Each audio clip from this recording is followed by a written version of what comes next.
नमस्कार, मी सुवर्णा जोशी. न्यूज 18 लोकमत आज एका अत्यंत महत्त्वाच्या विषयावर दिवसभर भाष्य करत राहणार आहे, प्रश्न विचारत राहणार आहे आणि फक्त आम्ही प्रश्न विचारणार नाही आहोत तर त्याची उत्तरं शोधण्याचा सुद्धा आपण सगळे एकत्र प्रयत्न करणार आहोत.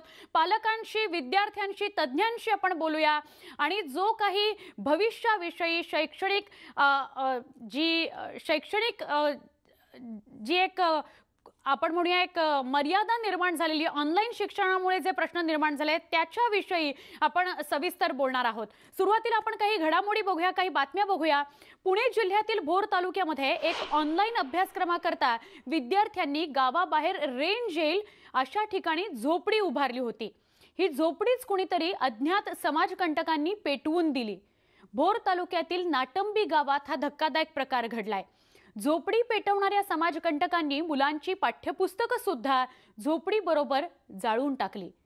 घटनास्थळावरचे जळलेले बांबू, अर्धवट जळलेल्या वह्या, पुस्तकं ही सगळी विदारक चित्र आहेत. मन हताश करणारी, आपल्या मनात नकारात्मकता येईल अशी ही चित्र आहेत. गावात मोबाईल आणि इंटरनेट सेवेला रेंज नसल्यानं गावकऱ्यांनी आपल्या मुलांकरता रेंज येईल अशा ठिकाणी बसून अभ्यासक्रम पूर्ण करता येईल म्हणून हे झोपडं बांधलं होतं. पण काही समाजकंटकांनी त्याला आग लावली, त्याला पेटवून दिलेलं आहे.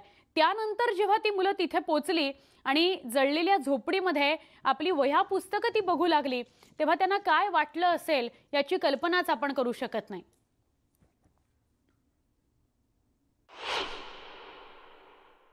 इथे 20 ते 25 जण अभ्यास करायला दररोज असायचे. आता तेवढ्यांना नेटवर्क गावात येत नसल्यामुळे इथं अभ्यास करत होते. पण आता सगळंच प्रॉब्लेम झालेला आहे. आता पाऊस येऊ शकतो, पण आता आमचा आसरा गेलेला आहे. तर गावात घरी बसून आम्हाला अभ्यास करता यावा, ऑनलाईन लेक्चर करता यावे भविष्यात. त्यासाठी नेटवर्कचा प्रॉब्लेम सरकारने सॉल्व्ह करावा एवढीच इच्छा आहे आमची. अत्यंत निंदनीय ही गोष्ट घडलेली आहे या ठिकाणी.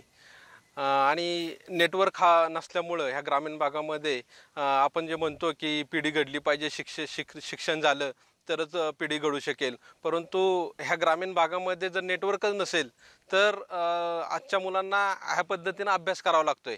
आणि ह्या अशा पद्धतीनं अभ्यास ज्या ठिकाणी रेंज आहे, एखाद्या टेकडीवर जाणं किंवा एखाद्या झाडावर बसणे किंवा अशा ठिकाणी एखादी कोपटी करून त्यात बसणे हे सुद्धा घातक आहे.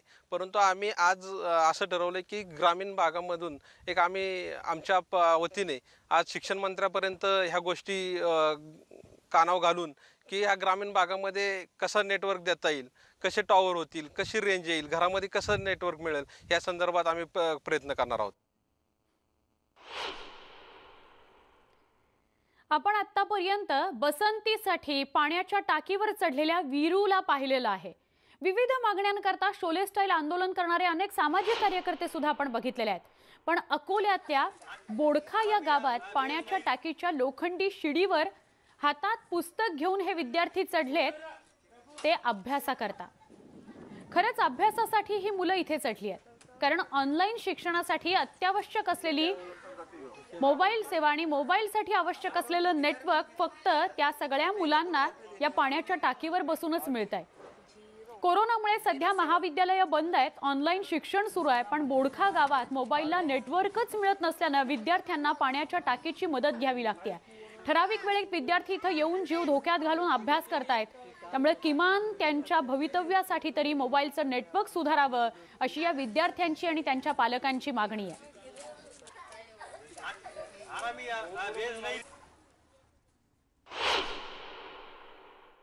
ऑनलाईन अभ्यासक्रम झाला त्याच्यामुळे आम्ही मोबाईल आणले नवीन आणि गावात कुठे रेंज नसल्यामुळे आम्ही पाण्यात टाकीवर चढतो आणि तिथं पूर्ण 2 टाईम अभ्यास करतो. या गावामध्ये नेटवर्क नसल्यामुळे आमच्या गावामध्ये पाणी टाकी आहे. त्या पाण्या टाकीवर मुलं वर चढतात आणि आपला अभ्यासक्रम हे पूर्ण करतात. विद्यार्थी नेटवर्क आलं पाहिजे म्हणून त्यासाठी ते टाकीवर चढून अभ्यास करतात आणि त्यामुळे काही जीवित हानी न हो यासाठी मी शासनाला विनंती करते की त्यांनी नेटवर्क शासनाला आणि मोबाईल कंपन्यांना मी विनंती करते की त्यांनी नेटवर्कची जे सुविधा आहेत त्यांनी लवकरात लवकर उपलब्ध करून द्यावी. या सगळ्याविषयी हे जे ऑनलाईन शिक्षण लॉकडाऊनमुळे सुरू करण्यात आलेलं आहे या सगळ्याविषयी आपण बोलतोय, त्याचे सगळे कंगोरे आपण जाणून घेण्याचा प्रयत्न करतोय आणि फक्त प्रश्न आपण उपस्थित करणार नाही आहोत, तर आपण उपाय काय, त्यावर तोडगा लवकरात लवकर काय काढता येऊ शकेल आणि मुलांपर्यंत शिक्षण योग्य पद्धतीत कसं पोहोचेल या सगळ्याविषयी बोलूया. शिक्षण तज्ज्ञ मनोज जाधव आपल्यासोबत असतीलच. डॉक्टर EB खेडकर, अध्यक्ष MBA शिक्षण संस्था, हे सुद्धा आपल्यासोबत आहेत. खेडकर सर, सुरुवातीला मी आपल्याकडे येते. आतापर्यंत आपण म्हणतो आहोत की अशा प्रश्नांना ऑनलाईन शिक्षणासंदर्भातल्या सगळ्या विद्यार्थ्यांना सामोरं जावं लागतंय. आता थोडं उपायांविषयी बोलायचं झालं तर सगळ्यात आधी काय करायला लागेल? मुद्दा हा आहे की लॉकडाऊन सुरू झालं तेव्हा लगेचच खबरदारीचा उपाय म्हणून ऑनलाईन शिक्षण सुरू झालं, तेव्हा तितकंसं महाराष्ट्रभरात रुळलं नसेल असं आपण समजू शकतो. पण निदान एवढ्या महिन्यांनी तरी आणि ह्याच्या पुढे कितीतरी अनेक महिने जर असून असंच ऑनलाईन शिक्षणावर आपल्याला भर द्यावा लागला तर तुम्हाला काय वाटतं, काय होणं गरजेचं आहे?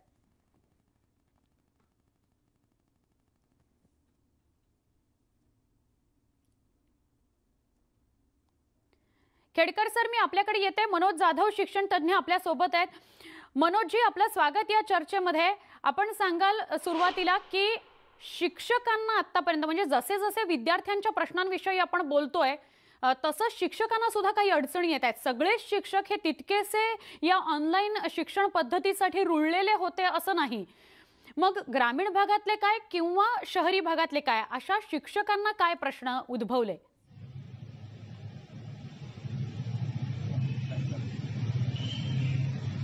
नमस्कार.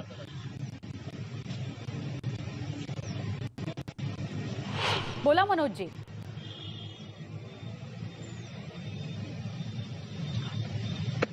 मुळात ऑनलाईन शिक्षणाच्या बाबतीत बोलायचं जर झालं तर आता आपण पाहू शकतो आमचा बीड जिल्हा हा मागास जिल्हा असल्यासारखा आहे.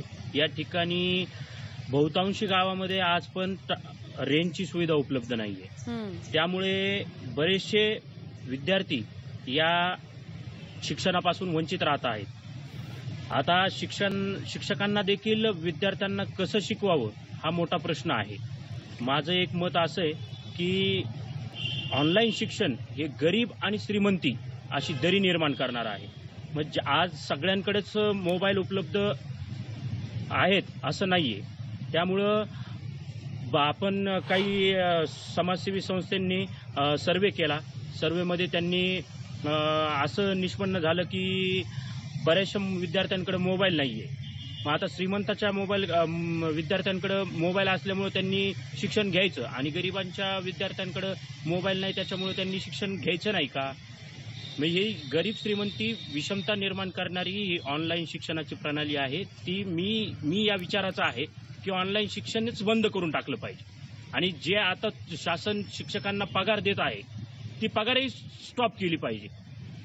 शासनाचा यातून खर्च वाचल. आपण पाहतो प्राथमिक 5 वर्षापर्यंतचे जे मुलं आहेत त्यांना आपण गृह शिक्षण पगार स्टॉप केले पाहिजे आणि ऑनलाईन शिक्षण स्टॉप केलं पाहिजे असं मनोजजी आपण का म्हणताय? म्हणजे भूमिका काय आपली त्यामागची?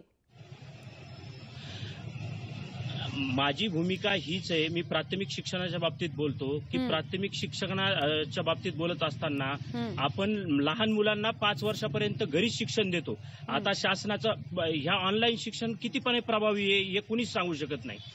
याच्यातून आउटपुट काय आहे? एक विद्यार्थी फक्त मोबाईलला खेळणं म्हणून पाहत आहे सध्या आणि जर त्याला का मोबाईलची एकदा का आवड लागली तर तो येणाऱ्या काळात पुढच्या काळात शिक्षणापासून वंचितच राहणार आहे. त्याच्यामुळं त्याला एक आपण हातात मोबाईल देऊन मोबाईलच्या द्वारे शिका आणि आपण पाहतो ऑनलाईन शिक्षण घेत असताना त्याचं नेट वगैरे चालू असतं. त्याच्यात बऱ्याचशा जाहिराती वगैरे येतात नेट चालू असल्यामुळे. त्यात अश्लील सुद्धा जाहिराती आलेले आपण पाहिलेले आहेत. अशी लिंक आलेले सुद्धा पाहिलेले आहेत. मग हे विद्यार्थ्यांचं नुकसान नाहीये का? आपण काय घडवतो? एक शिक्षण देण्याच्या नावाखाली विद्यार्थी बिघडत तर नाही याची सुद्धा काळजी घेतली पाहिजे ना. नक्की वेगवेगळे कंगोरे आपण उपस्थित करतात. मनोजजी, बोलूया तुमच्याशी सुद्धा. डॉक्टर EB खेडकर आपल्या सोबत आहेत. खेडकर सर, प्रश्न हाच आहे की अनेकदा आपण आतापर्यंत अनेक प्रश्न उपस्थित केलेत, पण पुढच्या काळामध्ये म्हणजे येत्या काळात सुद्धा अनेक महिने काही अनलॉकचे पुढचे टप्पे हळूहळू आपल्याला जर बघायला मिळाले, म्हणजे लॉकडाऊन जर असाच राहिला आणि ऑनलाईन शिक्षण असंच कंटिन्यू करावं लागलं, तर आपल्याला काय काय उपाय योजावे लागणार आहेत? अगदी छोट्या छोट्या मायन्यूट गोष्टींपासून आपल्याला लक्ष द्यावं लागणार आहे गोष्टींकडे, तर काय असतील त्या? आणि अल्टरनेट डे मुलं बोलावं लागतील 50-50%. आज जे 50% बोलवले त्यांना 2 दिवसांनी बोलवायचं, दुसरे 50% बोलवायचे. आणि मुलांना शाळा कॉलेजेसमध्ये प्रॅक्टिकल एज्युकेशन देणं गरजेचं आहे. विशेषतः प्रश्न उपस्थित आहे की खेड्यापाड्यातली जी मुलं आहेत या मुलांपर्यंत नेटवर्कचा प्रश्न आहे, मोबाईल नाही, त्यांना शिक्षण घेता येत नाही. आता जाधवांनी जो प्रश्न उपस्थित केला लहान मुलांच्या बाबतीत, माझा सुद्धा असा एक्सपिरियन्स आहे की लहान मुलांना एक 10 मिनिटापेक्षा जास्त तो मोबाईलवरती लेक्चर ऐकू शकत नाही. मग तो काहीतरी गेम खेळतो, त्याचं लक्ष नसतं. आणि त्यामुळे जी प्रायमरीची मुलं आहेत, प्रायमरी शाळेची मुलं आहेत, त्यांच्यासाठी तर क्लासेस सुरू केले पाहिजेत. ते तुम्ही आठवड्यातून 2-3 वेळा बोलवा त्यांना, हे आवश्यक आहे, सध्या काळाची गरज आहे. आणि ऑनलाईन मग थोडं एज्युकेशन जर दिलं, मी मगाशी ब्लेंडेड एज्युकेशनचा मुद्दा उपस्थित केला होता, त्याप्रमाणे काही क्लासेसमध्ये काही ऑनलाईन ही परिस्थिती केली पाहिजे. दुसरा भाग असा आहे की तुम्ही हा जो मुद्दा उपस्थित करताय तेवढा फक्त मी अजून विशद करा अशी विनंती करेन. जर समजा आठवड्यातनं 2दा किंवा 3दा विद्यार्थ्यांना, किंवा जर समजा 100 हा पट असेल वर्गाचा, तर 50 विद्यार्थी आज, 50 विद्यार्थी उद्या, असं जरी बोलवलं, असं जरी करायचं म्हटलं, तरी आपल्याला असं नाही वाटत की अभ्यासक्रम थोडा कमी करावा लागेल मग जर अशी व्यवस्था आपल्याला आणायची असेल तर? सरकारला येणारं उत्पन्न बंद झालेलं आहे. सरकार खर्च मोठ्या प्रमाणावर करते, मग ते राज्य सरकार असेल किंवा सेंट्रल गव्हर्नमेंट असेल. तर या दोन्ही गोष्टींचा विचार केला पाहिजे. परंतु ज्या प्रायव्हेट ज्या प्लेयर्स आहेत, उदाहरणार्थ वेगवेगळे जे इंटरनेटच्या फॅसिलिटी देणार आहेत, त्यांनी पुढे आले पाहिजे, सोशल लोकांनी पुढे आले पाहिजे आणि पुढे येऊन या छोट्या मोठ्या ज्या अडचणी आहेत पर्टिक्युलरली खेड्यामध्ये या सोडवल्या पाहिजेत. परंतु क्लासेस चालू व्हायला पाहिजे. आता जास्त दिवस आपण थांबू शकत नाही. म्हणजे लोकांनी, मुलांनी काळजी घेतली पाहिजे, मास्क लावलं पाहिजे, सर्व ज्या ज्या गोष्टी आता सर्व शिकलेल्या आहेत. नक्की खेडकर सरांशी आपण बोलूया. आपण उपायांविषयी बोलतो आहोत. माझा आवाज खेडकर सरांपर्यंत पोहोचला नाही, आपण एकदा पुन्हा त्यांच्याशी संपर्क साधू. पण फार महत्त्वाचे उपाय करायला हवे आहेत. आता वेळ आलेली आहे की क्लासेस, प्रत्यक्ष शाळा किंवा क्लासेस सुरू करावेत असं ते म्हणतायत. मनोजजींकडे जाऊया. मनोजजी, जे तुम्ही छोटे छोटे प्रश्न उपस्थित करतायत, खरंच ग्रामीण भागामध्ये त्याचं खूप महत्त्व आहे. म्हणजे तुमच्या काही गोष्टींमध्ये मी अजून मुद्दे ॲड करते की 40 विद्यार्थी जर ऑनलाईन असतील आणि त्यांना एक टीचर शिकवत असतील, तर ते सगळेच्या सगळे 40 विद्यार्थी यांना व्हिडिओ आणि आवाज दोन्ही म्यूट करायला सांगितलं जातं. त्यामुळे ते विद्यार्थी बसतात, ऐकतात, त्यांना लक्ष द्यावं लागणार आहे याचं तसं गांभीर्य नसतं, किंवा ती मुलं खेळतात बिळतात, इकडे तिकडे जाऊन येतात आणि ती ऐकत असतात. हे सुद्धा एक नुकसान आहे. नाही, कसं आहे, आता ऑनलाईन शिक्षण ज्यावेळेस चालू होतं त्यावेळेस शिक्षक एक लिंक पाठवून देतात किंवा विविध प्रकारच्या ॲपद्वारे ते शिकवण्याचं काम करतात. परंतु मी असं बऱ्याच वेळा पाहिलेले, आता आमच्या घरात पाहिलेले की ऑनलाईन शिक्षण चालू असताना मुली ताट घेऊन जेवायला बसतात आणि त्यांचं इकडे जेवण चालू असतं, अर्ध लक्ष त्या मोबाईलमध्ये असतं. म्हणजे ऑनलाईन शिक्षण हे किती प्रमाणात प्रभावी आहे. कुठेतरी मध्येच त्यांच्या रेंजचा प्रॉब्लेम होतो. आता मोठ्या प्रमाणात मी दुसऱ्या मुद्द्याकडे लक्ष केंद्रित करू इच्छितो की जिल्हा परिषदेच्या शाळा आणि आता मोठ्या प्रमाणात सुरू झालेल्या इंग्रजी शाळा, ह्या दोन एक विषय आहेत. जिल्हा परिषदेच्या शाळा ह्या ग्रामीण भागामध्ये मोठ्या प्रमाणात आहेत. तिथं त्यांना शिकवताना रेंजचा प्रॉब्लेम मोठ्या प्रमाणात येतो. ग्रामीण भाग असल्यामुळे ग्रामीण भागातील विद्यार्थ्यांना मोबाईल वगैरे सुविधा नाही आहेत. परंतु इंग्रजी शाळांचं प्रमाण हे शहरी भागात जास्त आहे. तिथं आता दुसऱ्या समस्या आता उद्भवायला लागलेल्या आहेत. ज्या इंग्रजी शाळा आहेत त्यांनी एक ॲप विकसित केलेले स्वतःचं स्वतंत्र, त्यामध्ये जे विद्यार्थी किंवा त्यांचे पालक फीस देतील त्यांनाच शिकवण्याचं काम केलं जातं. अन्यथा जे फीस भरणार नाहीत त्यांचं ऑनलाईन शिक्षण बंद केलं जातं. मग याचा देखील कुठेतरी विचार व्हायला हवा की शिक्षण हक्क कायद्याअंतर्गत तुम्ही एखाद्या विद्यार्थ्याला शिक्षणापासून वंचित ठेवू शकता का, याच्याकडे सुद्धा लक्ष दिलं पाहिजे शिक्षण विभागाने. शिक्षण हक्क कायदा असं सांगतो की तुम्ही एखाद्या विद्यार्थ्याला, कोणत्याही विद्यार्थ्याला शिक्षणापासून वंचित ठेवू शकत नाहीत. जर तुमच्या फीसचा विषय असेल तर हा तुमचा आणि त्या पालकांचा विषय, असा हायकोर्टाचं एक मागं जजमेंट आलेलं आहे. परंतु ह्या मुजोर ज्या शाळा आहेत त्या आता कोरोनाच्या परिस्थितीमुळे, या लॉकडाऊनमुळे अनेकांचे रोजगार गेलेले आहेत. मध्यमवर्गीय देखील यामुळे संकटात सापडलेले आहेत. अशांनी शासनाने देखील मागं GR काढून सांगितलं होतं की लॉकडाऊन आणि ही परिस्थिती निवळेपर्यंत आपण कोणत्याही पालकांना फीची सक्ती करू नका. परंतु आणि आज आमच्या बीड खूपदा जिल्ह्यात असं होत आहे देखील मनोजजी, खूपदा असं होत आहे की मोठी शहरं असो किंवा छोटी शहरं, गावं, तालुके असो, अशा ठिकाणच्या या घटना आहेत शाळांच्या, त्या तितक्या बहुतांश वेळा पुढे येत नाहीत आणि त्यामुळे हे प्रकार समोर येत नाहीत की सक्ती केली जाते फीसाठी आणि त्याशिवाय त्या विद्यार्थ्याला शिकवलं जात नाहीये. मनोजजी, सविस्तर अधिक बोलूया.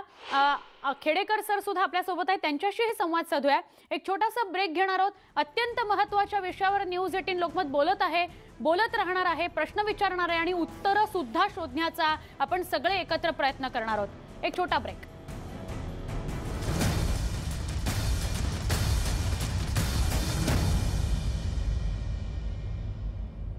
साधारणपणे मार्च पासून कोरोना पसरायला लागला, लगेच लॉकडाऊन करावं लागलं. लॉकडाऊन करायचं म्हटल्यावर पहिला प्रश्न आला तो म्हणजे विद्यार्थ्यांचं नुकसान होणार, ते शाळेत जाऊ शकणार नाहीत. मग ऑनलाईन शिक्षणाचा पर्याय उपलब्ध होता, तो तत्क्षणी लागू करण्यात आला. त्यावेळेला तो लागू करण्यात आला, हे इथपर्यंत ठीक होतं. पण ऑनलाईन शिक्षणाकरता सुविधा गावोगावी, शहरी भागांमध्ये, वेगवेगळ्या ग्रामीण भागांमध्ये, तालुक्याच्या ठिकाणी उपलब्ध आहेत का? इंग्रजी माध्यमाच्या, मराठी माध्यमाच्या शाळा असतील, जिल्हा परिषदेच्या शाळा असतील, तिथे ऑनलाईन शिक्षणाकरता सगळे सज्ज आहेत का? मानसिकरित्या ते तयार आहेत का? अशा कुठल्याच गोष्टींचा विचार केला नाही. जरी त्यावेळेला तो विचार झाला नसला तरी नंतर, म्हणजे एवढे महिने सतत लॉकडाऊन असताना तरी तो व्हायला हवा होता, पण तसंही झालेलं दिसत नाही. आणि म्हणून आपण या सगळ्या विषयावर चर्चा करतो आहोत. मनोज जाधव आपल्यासोबत आहेत, शिक्षण तज्ज्ञ आहेत. डॉक्टर EB खेडकर आहेत, अध्यक्ष MBA शिक्षण संस्थेचे. खेडकर सर, मी सुरुवातीला आपल्याकडेच येते. मगाशी तुम्ही वेगवेगळ्या उपायांविषयी सांगत होता, त्याविषयी थोडं अधिक सविस्तर बोलूया. समजा जर असं म्हणणं असेल किंवा आता ही वेळ आलेली आहे, इट्स हाय टाइम की विद्यार्थ्यांना शाळेमध्ये बोलवलं पाहिजे, बरे अल्टरनेट डेज बोलवा. मग अशा वेळेला काय काय छोट्या गोष्टी लक्षात ठेवल्या पाहिजेत, कोरोना होऊ नये म्हणून किंवा या महामारीमध्ये काळजी घ्यावी म्हणून? प्रत्येक शिक्षण संस्थांनी अतिशय काळजीपूर्वक या गोष्टी केल्या पाहिजेत. जेव्हा अल्टरनेट डे विद्यार्थी बोलवले जातील त्यावेळेस त्यांच्याकडे सॅनिटायझरची उपलब्धता त्या शिक्षण संस्थेच्या बिल्डिंगमध्ये, गेटमध्ये, त्यानंतर सोशल डिस्टन्सिंग केलं पाहिजे. म्हणजे एक बेंच सोडून दुसऱ्या बेंचवरती मुलं बसवली पाहिजेत. 50%च मुलं तुम्ही बोलू शकता, जास्त बोलू शकत नाही, अन्यथा गर्दी होऊ शकते. आणि म्हणजे जे स्वच्छतेसाठी, हात धुण्यासाठी असेल, वेगवेगळ्या गोष्टीसाठी असेल, बारीक सारीक काळजी घेतली पाहिजे. आणि टेम्परेचर चेकिंगच्या मशीन ठेवल्या पाहिजेत. एखाद्या मुलाला ताप येतोय किंवा आजारी वाटतोय, ताबडतोब त्या मुलाला या ठिकाणी घरी पाठवलं पाहिजे, हॉस्पिटलला पाठवलं पाहिजे, घरच्यांना सांगितलं पाहिजे. आणि या चेकिंगच्या नंतर हे शक्य आहे. 50% विद्यार्थी बोलून तसे इन्फ्रास्ट्रक्चर उपलब्ध आहेत आणि 50% विद्यार्थ्यांनी आपल्याला ब्लेंडेड टाईप म्हणजे फिजिकल एज्युकेशन देता येईल. दुसरा एक मी उपाययोजना सांगतो. खेड्यापाड्यामध्ये ज्या मुलांना नेट येत नाहीये आणि शहरामधल्या मुलांना नेट येतं, म्हणजे काही टक्के मुलांना नेट मिळत नसल्यामुळे त्यांना मोबाईलवरती लेक्चर घेता येत नाही, अशा मुलांच्या शाळा कॉलेजेसमध्ये परमिशन द्यावी. शाळा कॉलेजेसमध्ये कॉम्प्युटरचे लॅब आहेत, अनेक सुविधा उपलब्ध आहेत नियमाप्रमाणे. तर अशा मुलांना त्या ठिकाणी सोशल डिस्टन्सिंग मध्ये त्यांनी ऑनलाईन लेक्चर तिथे अटेंड करावं. जो शिक्षक घरामधून लेक्चर देतोय तो शहरातल्या मुलांना त्यांच्या मोबाईलवरती जाईल किंवा लॅपटॉपवरती जाईल. खेड्यातला मुलगा असेल ज्याला लेट येत नाही, तो शाळा कॉलेजेसमध्ये येऊन बसतोय सोशल डिस्टन्सिंग मध्ये, शाळा कॉलेजेस सर्व काळजी घेईल, त्याचंही लेक्चर होईल. अशा पद्धतीने 100% मुलांना ऑनलाईन एज्युकेशन देखील घेता येईल. आणि राहिला इन्फ्रास्ट्रक्चर डेव्हलपमेंटचा प्रश्न, खेड्यापाड्यामध्ये जे इन्फ्रास्ट्रक्चर डेव्हलप करायला पाहिजे ते एवढ्या फास्ट मध्ये होऊ शकत नाही, शक्य नाही. आज सरकारची देखील परिस्थिती नाहीये, राज्य सरकारची नाही, सेंट्रल गव्हर्नमेंटची नाहीये. 6 महिन्यामध्ये आर्थिक व्यवस्था पूर्ण कोसळलेली आहे. हा, सर तोंड पडलेले खेडकर सर, पण एक चर्चा अशी होत होती किंवा एक पर्याय असा पुढे येत होता की एखादी वाहिनी जर सुरू करू शकलो किंवा दूरदर्शनवरून जर आपण असे वर्ग घेऊ शकलो तर ते सगळ्या विद्यार्थ्यांपर्यंत समसमान पातळीवर पद्धतीने पोहोचू शकेल, तर त्याविषयी तुमची भूमिका काय आहे? माझी ऑलरेडी सरकारने 36 चॅनल टीव्ही वरती चालू केलेले, स्वयं वगैरे असे अनेक आहेत की ज्या माध्यमातून ऑनलाईन एज्युकेशन होतं. परंतु पर्टिक्युलरली शाळेच्या विद्यार्थ्यांसाठी आपण जो सांगितलेला मुद्दा आहे की स्पेसिफिक चॅनल तयार करावं. महाराष्ट्रामध्ये सिलेबस हा शाळेच्या माध्यमावरती सर्वांचा सारखा आहे. त्यामुळे त्या स्पेसिफिक चॅनलवरती जे तज्ज्ञ असतील ते तज्ज्ञ येऊन लेक्चर देतील, माहिती सांगतील आणि मुलांनी त्याचं टाइम टेबल डिक्लेअर करावं सरकारनी, आणि तो चॅनल फक्त एज्युकेशनसाठी असेल. आणि टीव्ही माझ्या मते सर्व ठिकाणी आता आहेत, खेड्यापाड्यामध्ये देखील टीव्ही आहेत. एखाद्याच्या घरी नसेल तर तो शेजारच्या घरी बसेल, काहीतरी ऍडजस्टमेंट होईल किंवा शाळा कॉलेजेसमध्ये येऊन बसेल आणि त्या माध्यमातून शाळेचा जो प्रश्न आहे शिकवण्याचा तो नक्की 100% सॉल्व्ह केला जाईल आणि सरकार या माध्यमातून पावलं उचलू शकतं आणि ते सोपं आहे. बोलूया खेडकर सर, तुम्ही आहातच सोबत, मनोज जाधव सुद्धा आहेत. मनोजजी, आपल्या समोर हा प्रश्न उपस्थित करते की अनेकदा चर्चा होते की वेगवेगळ्या पद्धतीने ऑनलाईन शिक्षण विद्यार्थ्यांपर्यंत सहज सोपं घरी पोहोचू शकतं, म्हणजे ऑनलाईन शिक्षणाचे फायदे विद्यार्थ्यांपर्यंत पोहोचवले जात आहेत किंवा पालकांपर्यंत सांगितले जात आहेत. पण इतके छोटे छोटे प्रश्न ग्रामीण भागामध्ये सुद्धा किंवा शहरी भागातल्या काही विद्यार्थ्यांना सुद्धा भेडसावत आहेत की त्यांना ते प्रश्न सांगता सुद्धा येत नाहीत. या सगळ्यामध्ये, या एवढ्या सगळ्याच्या कालावधीमध्ये या ऑनलाईन शिक्षणाने खरंच काही शिक्षण मिळालंय का? विद्यार्थ्यांपर्यंत जे शिकवलं गेलं ते पोहोचलंय का?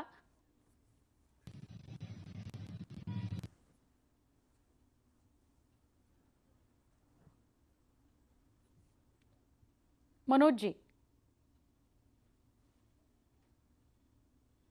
50% विद्यार्थ्यांनी जरी शाळा सुरू करायचं ठरवलं तर आमच्या बीड जिल्ह्यामध्ये काही काही शाळांमध्ये 3000, 2000, 1000 अशी विद्यार्थी संख्या आहे. आता त्या विद्यार्थी संख्येची अर्धी विद्यार्थी संख्या बोलवायची म्हणलं तर जवळपास 1000, 1500 अशी विद्यार्थी संख्या होते.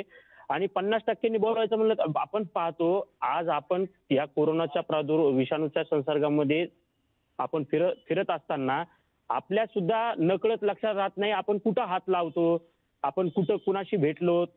आता हे तर मुलं आहेत, ह्यांचं वय कमी आहे, यांना लक्षात राहत नाही आपण कुठं हात लावलाय. आपण त्यांना शाळा भरली की मध्यंतरी जेवणाचा विषय येणार, त्यानंतर त्यांचे डब्बे खाण्याचा विषय येणार, नकळत ते कुठेही हात लावणार. बेंचेस त्यांचे एकच असतील. 50% जरी तुम्ही विद्यार्थी बोलवले तरी ते संसर्ग होण्याचा मोठा धोका आहे. त्यानंतर वाहतुकीचा प्रश्न निर्माण होतो. शाळा सुरू झाल्या की एक सार्वजनिक वाहतूक सुरू होणार, स्कूल बसेस असतील, रिक्षा असतील, त्या ठिकाणाहून देखील कोरोनाचा संसर्ग होण्याचा धोका फार मोठ्या प्रमाणात होतो. आणि आपण जसं मगाशी सांगितल्याप्रमाणे एखाद्या वाहिनीवरून शिक्षण देता येतं का हे पाहणं गरजेचं आहे. याचा प्रयोग मला वाटतं झालेला आहे. टेलिमिली या प्रोग्राम मधून दूरदर्शनवरून सुरू आहे, पण ते कितपत प्रभावी ग्रामीण भागात जसं सांगितलं की ग्रामीण भागात आता टीव्ही आहेत, परंतु मी 25 गावांचा सर्वे केला. त्या सर्वेमध्ये मी पाहिलं बहुतांशी गावामध्ये काही घरांमध्ये आज तागायत देखील टीव्ही नाहीये. मोबाईल आहेत, ते मोबाईल साधे अँड्रॉइड मोबाईल बऱ्याचशा पालकांकडे नाहीये. काही घरात तर फक्त एक मोबाईल आहे. त्यामध्ये शिकवायचं कसं? ते मोबाईल वापरायचा कुणी? पालकांनी वापरायचा की विद्यार्थ्यांना द्यायचा? हाही मोठा प्रश्न आहे.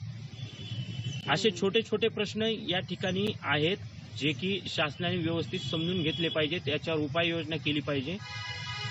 खरं तर उशीरच झालाय. हे सगळे प्रश्न समोर येत आहेत सातत्याने. पालक काय किंवा विद्यार्थी काय सातत्याने याविषयी बोलत आहेत, ओरड करत आहेत, पण अजून सुद्धा लॉकडाऊनच्या इतक्या महिन्यांनंतर सुद्धा ठोस तोडगा आपण काढू शकलेलो नाही आणि शैक्षणिक नुकसान त्यामुळे प्रत्येक विद्यार्थ्याचं होत आहे. आपण या सगळ्याविषयी बोलतोच आहोत. एक छोटासा ब्रेक घेऊन लगेच भेटणार आहोत पुन्हा न्यूज 18 लोकमत.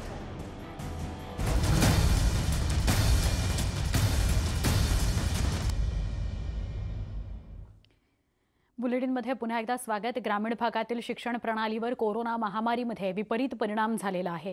त्याचबरोबर ऑनलाईन शिक्षणातील गोंधळ आणि अडथळे प्राथमिक, माध्यमिक आणि उच्च माध्यमिक शिक्षणामध्ये ग्रामीण भागातील वास्तव जाणून घेण्याचा प्रयत्न केला आमचे प्रतिनिधी सुरेश जाधव यांनी. ऑनलाईन शिक्षण आता आलेलं आहे. प्राथमिक घटकामध्ये ऑनलाईन शिक्षण असतील, खाजगी शाळा असतील, यामध्ये काय तफावत पाहायला मिळते आणि कशा पद्धतीने तुम्ही याकडे पाहता? साधारणतः आता सध्या कोरोनाच्या संसर्गामुळे शाळा सर्व बंद आहेत. शासनाने आता ऑनलाईन शिक्षणाकडे भर दिला आहे. परंतु ऑनलाईन शिक्षण हे गरीब आणि श्रीमंत अशी दरी निर्माण करणारं आहे. आज आपण पाहिलं बीड जिल्ह्यात असे काही वस्त्या आहेत, असे काही गाव आहेत जिथं लाईट पोहोचू शकली नाही. बरेचसे असे गाव आहेत जिथं की टावर नाही आहे, मोबाईलचं रेंजचं टावर नाही आहे. मग अशा ठिकाणी तुम्ही ऑनलाईन शिक्षण कसं देणार? बरं, ऑनलाईन शिक्षण दिलं तरी ते किती प्रभावी आहे? आणि सध्याच्या काळात शहरातला विषय झाला, खाजगी शाळांचा विषय जर घेतला इंग्लिश स्कूलचा, तर मोठ्या प्रमाणात त्यांनी सॉफ्टवेअर डेव्हलप केलेले आहेत. जर एखाद्या पालकाने फीस भरली तरच त्या विद्यार्थ्यांना ऑनलाईन शिक्षण दिलं जातं, अन्यथा त्याचं शिक्षण बंद केलं जातं. मग ही विषमता नाही आहे का? आणि खरंच ऑनलाईन शिक्षणामधून विद्यार्थ्याचं शिक्षण होतंय का? मुळामध्ये ऑनलाईन शिक्षण पद्धतीचा जर आपण अभ्यास केला, आम्ही पाठीमागे एक सर्वे केला होता, त्या सर्वेच्या अनुषंगानं असं लक्षात आलं की फक्त 10% पालकांकडे 2-2 मोबाईल्स आहेत. म्हणजे त्याच्या आईकडे जर मोबाईल असेल तर त्याच्या आईकडचा मोबाईल तो मुलगा त्या ठिकाणी वापरू शकतो. कारण पालक हा नेहमी बाहेर असतो. आपण या ठिकाणी ग्रामीण भागातले लोक आहोत आणि मग तो पालक बाहेर असल्यामुळे त्याचा मोबाईल बाहेर असतो, त्याच्यासोबत असतो. जरी ऑनलाईन टीचिंग झालं तरी ते व्हिडिओ त्या ठिकाणी टाकत नाहीत. ऑनलाईन त्या ठिकाणी तो व्हिडिओ जसा टाकला जाईल, तो जेव्हा ऑनलाईन बंद होतं तेव्हा तो व्हिडिओ बंद होतो. तर व्हिडिओ तयार करून त्या ठिकाणी टाकले पाहिजेत. त्या पद्धतीने त्या ठिकाणी होत नाही. आणि जरी टाकले तरी ते काहीच लोकांपर्यंत पोहोचतात. काही लोकांकडे तर मोबाईलच नाहीत. ज्यांच्याकडे आहे त्यांच्याकडे त्या ठिकाणी व्हिडिओ ऑपरेट होत नाही. छोटासा साधा मोबाईल त्या ठिकाणी असतो आणि मग ह्याच्यामध्ये एक 20-30 लोकांपर्यंत त्या ठिकाणी तो व्हिडिओ पोहोचतो. आणि पोहोचलेला व्हिडिओ त्या ठिकाणी किती विद्यार्थी पाहतात हा एक संशोधनाचा विषय आहे. मग आता सध्या काय ग्रामीण भागातले विद्यार्थी कशा पद्धतीने टीचिंग करतायत? कोचिंग क्लासेस सुद्धा बंद आहे, शाळा महाविद्यालय सगळं बंद आहे. मुलांना आपण ऑनलाईन शिक्षण प्रणाली देत आहोत. तर ऑनलाईन शिक्षणामध्ये आपण वर्गामध्ये ज्यावेळेस विद्यार्थी असतो तो वर्गामध्ये ही मुलं चंचल असतात. यांचं लक्ष केंद्रित करण्यासाठी, याचं अवधान केंद्रित करण्यासाठी शिक्षकाला वारंवार प्रयत्न करावे लागतात. आपण ज्यावेळेस आता आम्ही ऑनलाईनवर घेतो, झूमवर घेतो किंवा गुगल मीटवर घेतो, तर बऱ्याच वेळा काय होतं, त्याच्यावरती एखाद्याने स्क्रीन ऑन केली की आपण जो काय शिकवतो फळ्यावरती लिहितं ते दिसत नाही. आणि घरीवर विद्यार्थी बसल्यानंतर, आता माझा मुलगा 9वीमध्ये आहे, ज्यावेळेस त्याचे ऑनलाईन क्लास चालू असते त्यावेळेस त्याला भूक लागलेली असतो, तो शेजारी ताट मांडलेलं असतं, तो जेवण करतो. म्हणजे एकंदरीतच जे शिक्षण आहे ते ऑनलाईन प्रणालीच्या माध्यमातून विद्यार्थ्यांच्या त्यांच्याकडे जेवढे संप्रेषित व्हायला पाहिजे. कॉलेज, शाळा, महाविद्यालय, मोठे जे कॉलेज आहेत हायर एज्युकेशनचे, त्यांची काय परिस्थिती? शिक्षणाच्या माध्यमातून आपण कंटेंट हे विद्यार्थ्यांपर्यंत पोहोचू शकतो. परंतु महाविद्यालयामध्ये व्यक्तिमत्व विकासाच्या अनुषंगाने विविध घटक कार्यरत असतात, विविध गोष्टी, संकल्पना कार्यरत असतात, त्या परिपूर्ण होऊ शकत नाही. त्यानंतर ऑनलाईन शिक्षणाच्या कोविडचा जो परिणाम झाला आणि एकूणच जागतिक पातळीवरती एखादी महामारी आल्यानंतर आपल्याकडची व्यवस्था किती सक्षम आहे ती या निमित्तानं उघडी पडलेली आहे. कॅमेरा प्रकाश जाधव सोबत सुरेश जाधव, न्यूज 18 लोकमत, बीड. बीडमधून या खूप महत्त्वाच्या प्रतिक्रिया होत्या. आपण या सगळ्याच विषयी बोलतो आहोत. मनोज जाधव आपल्यासोबत आहेत आणि EB खेडकर सुद्धा आहेत. मनोजजी, ज्या मुद्द्यांचा, ज्या प्रश्नांचा तुम्ही उल्लेख करत होतात त्याच या सगळ्या प्रतिक्रियांमधून आल्या आहेत. सगळ्यात आधी तर ऑनलाईन प्रणाली शिकून घेणं, विद्यार्थ्यांनी सुद्धा आणि पालकांनी सुद्धा ती समजणं आणि मग शिक्षण समजून घेणं, जे बोललं जातंय ते समजून घेणं, अशा वेगवेगळ्या टप्प्यांवर जावं लागतंय ग्रामीण भागातल्या विद्यार्थ्यांना अजून सुद्धा. हो, नक्कीच. ही ऑनलाईन प्रणाली विद्यार्थी, पालक आणि शिक्षक यांनी देखील समजून घेणं गरजेचं आहे.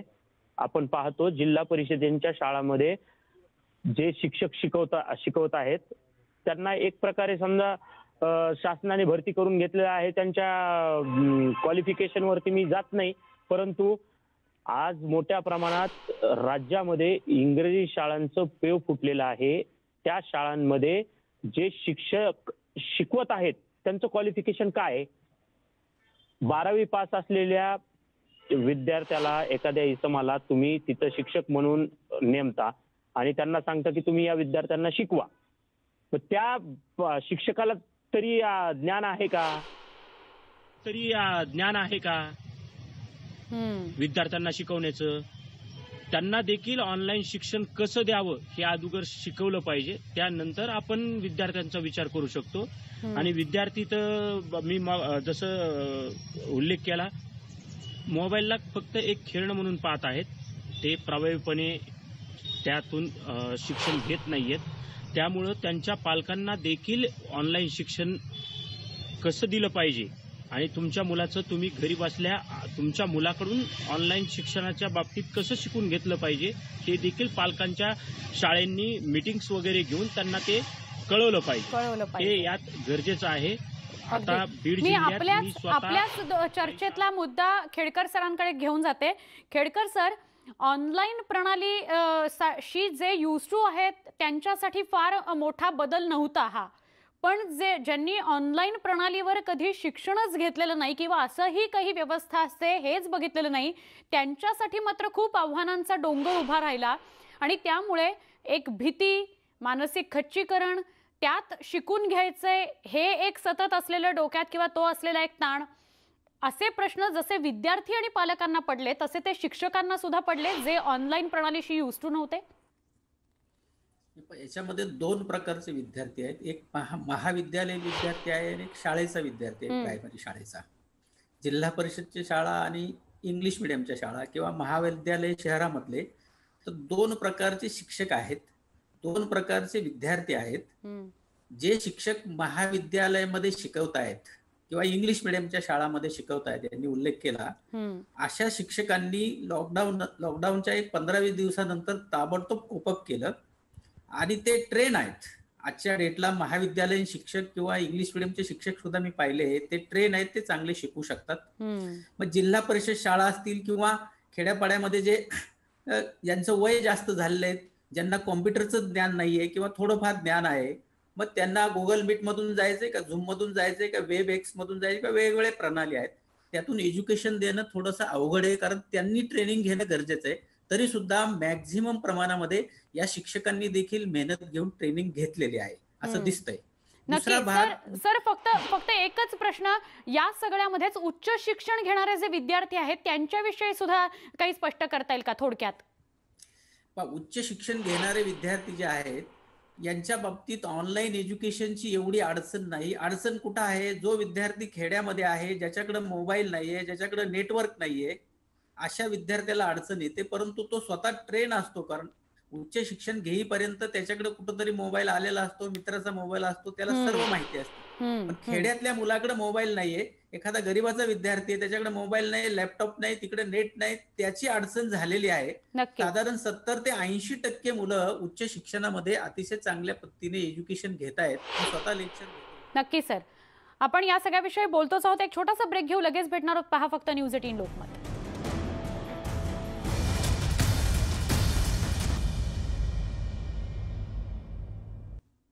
ऑनलाईन शिक्षण आपण सुरू तर केलं, पण त्याने विद्यार्थ्यांचं भविष्य अंधारात गेलंय का, हा प्रश्न आपण उपस्थित करतो आहोत. विद्यार्थ्यांशी बोलणार आहोत, पालकांशी बोलणार आहोत आणि दिवसभर यावर आपण प्रश्न विचारणार आहोत, उत्तरही घेणार आहोत. थेट जाणार आहे मी नाशिकला. आमचे प्रतिनिधी प्रशांत बाग आमच्या संपर्कात आहेत. प्रशांत, पालक काही तुझ्या सोबत आहेत, अनेक प्रश्न आहेत त्यांच्या समोर ऑनलाईन शिक्षणासंदर्भातले. काय सांगशील तू, काय नाशिक मधलं चित्र आहे? सोळा खरं आहे की ऑनलाईन शिक्षण असो का खाजगी अनुदानित शाळा, विना अनुदानित शाळा, या सगळ्यांचाच खूप मोठा कोलाहल झाला आहे. खरं तर कोरोना पार्श्वभूमीवर जे उपाययोजना सरकारच्या माध्यमातून केले, सरकार म्हणतंय, केंद्र सरकार असो की राज्य सरकार, की अशी परिस्थिती आम्हाला पहिल्यांदा सामना करावा लागला. पालकांचं हेच म्हणणं आहे, मग आम्हाला अनेक वेळा सामना करावा लागला आहे का? जर तुम्ही पॅकेज उद्योगधंद्यांना देतात, सगळ्यांना देतात, मग पालकांचं काय? पॅकेज नका देऊ, निदान सवलत तरी द्या. पालक अत्यंत अग्रेसिव्ह आहेत. आपल्या बरोबर आहेत अनेक पालक. काय सांगाल सुवर्णाताई? सर, माझा मुलगा आहे 2nd क्लासला, रॅन इंटरनॅशनल स्कूलमध्ये तो एज्युकेशन घेतो आहे. तर ह्या वर्षी लिटरली कोरोनामुळे आम्हाला खूप प्रॉब्लेम फेस करावे लागत आहे. म्हणजे फायनान्शियल पण आणि विथ बिझनेस पण खूप आम्हाला लॉस झालेला आहे. तर स्कूल मॅनेजमेंट आमचं अजिबात ऐकून घेत नाही. आम्ही ॲटलिस्ट त्यांच्याकडे जाऊन 2-3दा आम्ही मोर्चे पण नेले, ते अजिबात आम्हाला ऐकत नाही आणि वरतून सांगतात की मॅनेजमेंट जे करेल, मॅनेजमेंट जे आम्हाला डिसिजन देईल तसं आम्ही करूया. आम्ही 5 सप्टेंबरला मोर्चा पण नेला तेव्हाही, आणि परत धनगर मॅडमांची म्हणून आमची मीटिंग पण बसली तेव्हा सुद्धा त्यांनी आम्हाला धुडकावून लावलेलं आणि ते खूप मेंटल हॅरेसमेंट करतायत आमची. मेंटल हॅरेसमेंट करतात, तुम्हाला मोर्चे काढायची वेळ येते आपल्या पाल्यासाठी, काय परिस्थिती आहे? मुलांची मानसिक स्थिती अतिशय ढासळलेली आहे. टीचर लोक वर्ग चालू असताना इतर 40-50 विद्यार्थ्यांसमोर एका पर्टिक्युलर विद्यार्थ्याला सांगतात की तू तुझ्या वडिलांना सांग फीस भर, अन्यथा तुला शाळेत बसू दिलं जाणार नाही, म्हणजे ऑनलाईन क्लासेसमध्ये बसू दिलं जाणार नाही, एक्झाम अटेंड करून दिलं जाणार नाही. हे शासन आमच्यासाठी आहे की ह्या शैक्षणिक संस्थांसाठी आहे, हेच आम्हाला कळत नाही. तुम्ही शैक्षणिक संस्थांशी बोलताय, तुम्ही शैक्षणिक अधिकाऱ्यांशी सुद्धा बोलताय, प्रतिसाद काहीच मिळत नाही. नाही, कुठल्याही प्रकारचा प्रतिसाद मिळत नाही आणि जे काही उत्तर मिळत आहे ते थातुरमातुर उत्तर मिळत आहे. तर या कंडिशनमध्ये सगळ्या ज्या शाळा असतील, शाळांनी ज्या काही फीज वगैरे घ्यायचे हे जे काही केलेलं आहे, तर कमीत कमी भावनिक मुद्द्यांवर किंवा आत्ताची जी कोविडची परिस्थिती आहे याच्यात आपल्या खूप लोकांच्या नोकऱ्या गेल्या आहे, कोणाचे हाफ पेमेंट्स असतात, तर ही परिस्थिती आहे ही खूप हालाखीची आहे. तर या कंडिशनला ॲटलिस्ट शिक्षण संस्थांनी ज्या काही फीज असेल त्या फीज 50% आणून किंवा शासन दे इतर लोकांना पॅकेज देते, ठीक आहे आम्ही त्यांच्याबरोबरच आहे, आम्ही पण त्यातलेच एक आहोत, परंतु जे शिक्षण घेतात, जे पालक यांचे नोकऱ्या गेलेले आहे त्यांना काही पॅकेज नका देऊ, पण फीमध्ये सवलत देऊन कमीत कमी आम्हाला दिलासा द्या, जेणेकरून आमच्यातले जे काही पालक आहेत ते पालक कोणी वेगळं कंडिशन नको व्हायला.